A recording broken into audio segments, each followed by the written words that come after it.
नमस्कार, हिमाचल तहलका न्यूज में आपका एक बार फिर से स्वागत है। मैं हेमंत राणा कैमरा पर्सन तरसेम के साथ आज आपको लेकर आया हूं सिल पंचायत।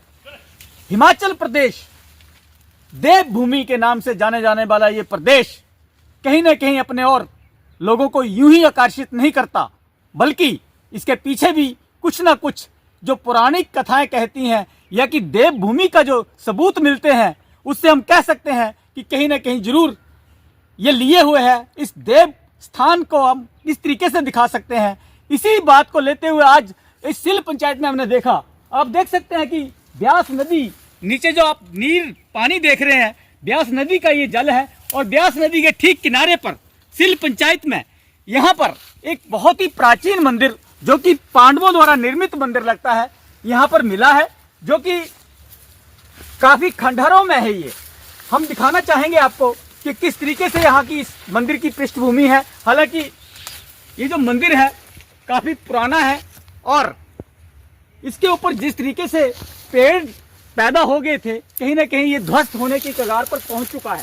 हालांकि यहाँ के स्थानीय वासियों ने पिछले साल जब इसके अंदर, जिसे कह सकते हैं कि दीमक का घर पूरा बना हुआ था, ये जब इस दीमक के घर को उखाड़ा तो उसमें देखा कि बीच में से कुछ मूर्तियां निकली हैं, जो कि हम आपको दिखाएंगे मंदिर के अंदर चल करके कि किस तरीके से इस मंदिर का यहाँ पर जो है सारा का सारा संस्थान ये है, किस तरीके से इसका है। यहाँ पर गंधर्व सिंह जी जो हैं, जिन्होंने कि इस मंदिर के अंदर से जो जितनी भी मूर्तियां हैं ये निकाली हैं, उनसे भी मिलवाएंगे और साथ में पूरी की पूरी जानकारी मंदिर की देंगे। और इस मंदिर के अंदर जिस तरीके से जो एक पुरानी नक्काशी हुई पड़ी है, अपने आप में काबिले गौर है और कहीं ना कहीं लोगों को अपनी ओर आकर्षित भी करती है।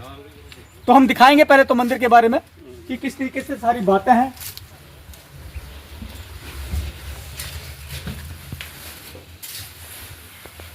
पहले तो मैं ये दिखाता चलूं आपको कि ये जितना भी यहाँ पर मिला है, ये कहीं ना कहीं ये शिवलिंग जो है, इसके बाद में ये मूर्ति है हाथी के ऊपर विराजमान। हालांकि कुछ टूटी हुई स्थिति में है ये मूर्तियां, लेकिन ये इसके बीच में मिली हैं। ये पूरा का पूरा जो घर है आप देख पा रहे हैं, इस मंदिर का जो ये कमरा है, ये पूरा का पूरा दीमक का घर, यानी कि इसे यहाँ पे बामी नाम से जाना जाता है, बामी बना हुआ था। और जैसे ही पिछले साल गंधर्व जी ने यहां से इसको सारे को हटाया, तो इस बामी को जब निकाला तो बीच में से ये चीजें निकली। और जब मंदिर के ऊपर का आप देख सकते हैं कि किस तरीके से जो मंदिर की नक्काशी है, किस तरीके से मंदिर को बनाया गया है, अब एक अच्छा नमूना हमें देखने में मिलता है। पहले तो हम जानकारी लेते हैं गंधर्व सिंह जी से, जिन्होंने ये मंदिर की खोज एक तरह से कह सकते हैं की है। और अब कुल मिलाकर के यहाँ पर इन मूर्तियों की पूजा अर्चना भी ये करते हैं और आकर के साफ सफाई का भी ध्यान कर रहे हैं। एक लाइट का भी यहाँ प्रबंध किया गया है। सारे तरीके से जो है गंधर्व सिंह जी और उनके चाचा जी हमारे बीच में मौजूद हैं। तो गंधर्व जी, आप बताइए कि किस तरीके से जो है आपने इस मंदिर की जो है खुदाई या पूजा वगैरह कैसे, मतलब कि आपको मालूम पड़ा कि ये मंदिर है? ये मंदिर बाहर से तो हम देखते थे कई सालों से, जब से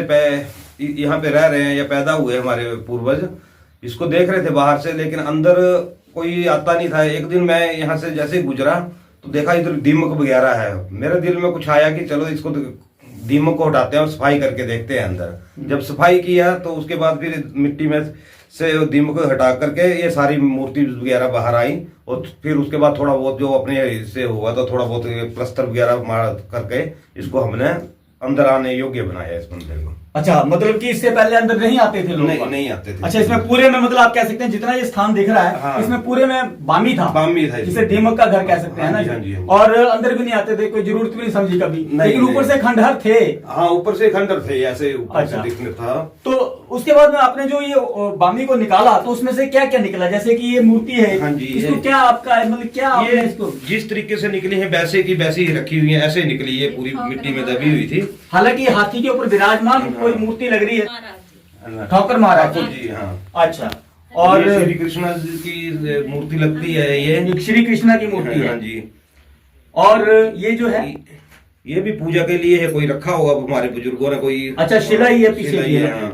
और ये जो है ये शिवलिंग यहाँ से शिवलिंग। उसके बाद में ये सारा का सारा जो ये वाला जो चीज आपने बनाई है ना, ये इसका फर्श भी आपने बनाया ही। हाँ, नीचे थे पत्थर वगैरह थे, वो खराब हो गया था, फट गया था, तो इसको हमने बराबर किया। अच्छा, बराबर किया आपने। और साथ में जितना भी ये टीपिंग का वर्क किया हुआ है, ये अपने ये सारा आपने किया है। इसमें दरारें पड़ गई थी बीच में, तो छोटी छोटी थी, तो आने के लिए थोड़ा सा ये कर दिया इसमें, ताकि कोई बिच्छू वगैरह सांप का कोई आप देख सकते हैं कि प्राचीन समय से कोई घंटी नुमा ऊपर से कह सकते हैं आप, घंटी के लिए एक चैन भी टंगी पड़ी है, जंजीर टंगी पड़ी है। पीपल का पेड़ जो ऊपर काफी बड़ा पेड़ है, इसको भी बाद में ग्रामीणों ने काट करके इस मंदिर को बचाने के लिए प्रयास किए हैं। हालांकि हम इनमें जानकारी लेंगे कि जैसे ये ऊपर नक्काशी हुई पड़ी है, आप बता सकते हैं गंधर्व जी कि किस तरीके की, कौन सी इसमें शिला में किस तरीके से काम किया गया, क्योंकि ये आसान काम तो नहीं है।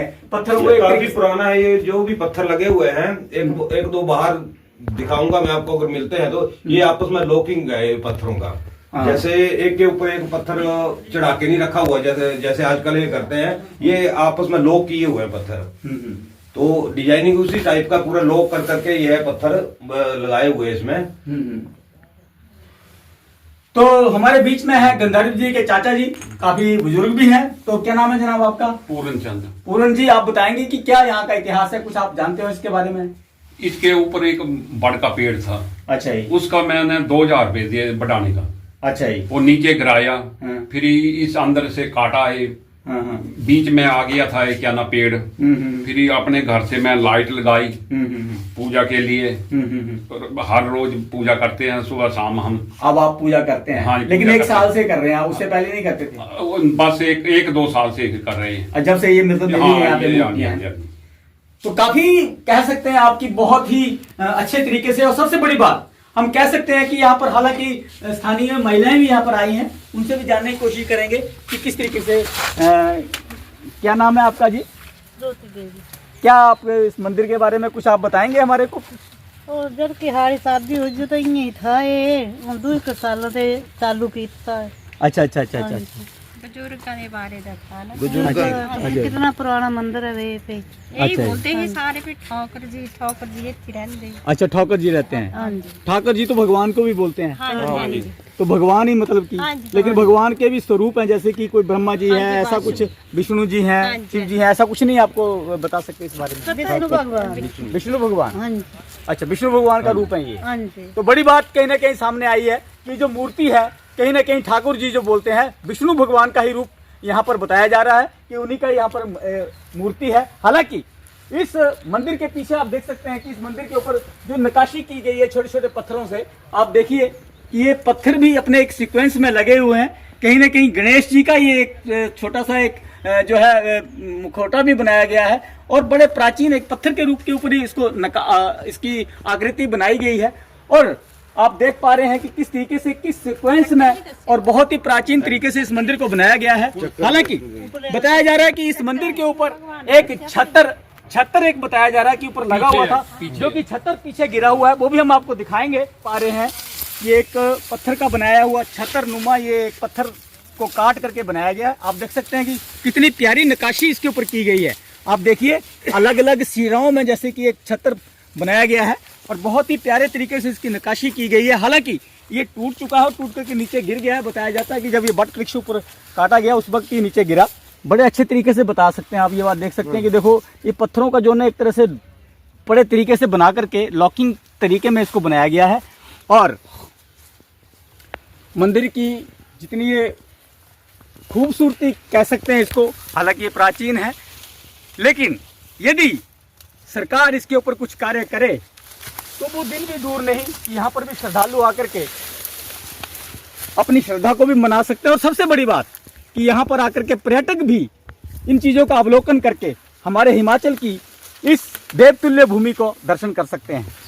गुजारिश करते हैं सरकार से भी कि ऐसे धरोहर को संभाल करके रखे, सजो करके रखे, ताकि इन धरोहर को देखने के लिए, जो कि मशहूर है हमारा हिमाचल देवभूमि के रूप में, तो उसकी इस खूबसूरती को अवलोकन करने के लिए बनाया, ताकि लोग यहाँ पर आकर के देखें। साथ ही दानी सज्जनों से भी हमारी गुजारिश है कि वो इन धरोहर को यदि बचा करके रखना चाहते हैं, हमारे इस मामले में सहयोग करें। हमारे बीच में पवन जस्सी जी जो कि आज हमें लेकर के आए हैं। नमस्कार जस्सी जी। नमस्कार जी। मेरा तो सबसे पहले आपका बहुत धन्यवाद कि आप मेरे कहने पे यहाँ पे आए, और मेरे सहयोगी हमारे गंधर्व जी हैं, इन्होंने काफ़ी टाइम से मेरे संज्ञान में डाली थी, लेकिन जब प्रभु की कृपा होती है, जब प्रभु जब बुलावा देते हैं तो हम आते हैं।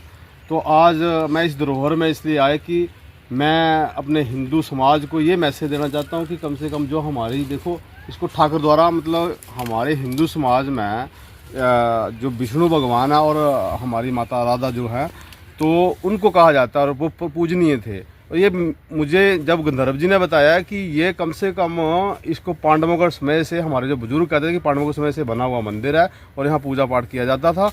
और आज भी इनके परिवार में कोई एक ऐसा आदमी था, उसको एक सपने में आया कि मैं यहाँ से, लोगों ने क्या किया कि इसको यहाँ से शिफ्ट किया, जो उसके पूजा का सिस्टम था, तो वो कहीं और, तो उनको एक सपने में वो चीज़ दिखाई दी कि मैं यहीं स्थापित हूँ। और जब से इनके परिवार जागरूक हुए, इनके चाचा जी जागरूक हुए और उन्होंने यहाँ पे आके पूजा पाठ सारा सिस्टम साफ सफाई करके उन्होंने खुद ही बताया कि ऐसे ऐसे हमने किया। तो मेरा जितने भी हिंदू समाज से अनुरोध है, ये जो हमारे हिंदू समाज से लोग जुड़े हुए हैं, तो मैं चाहता हूँ कि इस मंदिर को अच्छा सुंदर बनाने के लिए और इसको दोबारा से मतलब अच्छे तरीके से बनाने के लिए सहयोग करें। तो मेरा सभी से ये अनुरोध है कि इसको अच्छे तरीके से बनाएं, पुरानी धरोहर है हमारी, उनको इनका संरक्षण करें, अच्छे लेवल पे बनाएं। धन्यवाद जी। जैसे जी एक बात और है इसके साथ ही जुड़ी हुई है कि एक आप कह सकते हैं कि आस्था का प्रतीक तो ये है ही, साथ में यदि सरकार की ओर से अगर देखा जाए तो कहीं ना कहीं पर्यटन के तौर पर भी इस स्थान को इस आस्था के साथ में जोड़ करके कहीं ना कहीं इस स्थान का जैसे उत्थान हो, इस क्षेत्र का उत्थान हो, देखो ऐसा भी काम किया जा सकता है। टूरिज्म की दृष्टि से जो आप कह रहे हैं कि हमें इसको टूरिज्म की दृष्टि से इसको डेवलप करना है, तो देखिए इतनी अच्छी साइट है यहाँ पे कि देखो यहाँ पत्तन साथ में नाव चलती है, जो ये डिस्ट्रिक्ट हमीरपुर को और कांगड़ा को दोनों को जोड़ती है। अभी शायद मे भी सरकार में ये भी कहा गया कि यहाँ से एक ब्रिज की प्रपोजल भी है कि ब्रिज बनेगा। जब यहाँ से ब्रिज बनेगा या चीज़ें बनेगी तो देखो वहाँ से नीचे तक देखो पहाड़ी, मतलब अच्छे सुंदर दिखता है। तो यहाँ टूरिस्ट आएंगे तो इसकी डेवलपमेंट बढ़ेगी, लोगों को रोजगार भी होगा। और समाज से भी मैसेज है और सरकार को भी मैसेज है कि सबसे पहले टूरिज्म को डेवलप करने से के साथ साथ इन चीज़ों को भी डेवलप करें, अच्छे लेवल पे डेवलप करें, कुछ विशेष फंड बनाएं उस पर।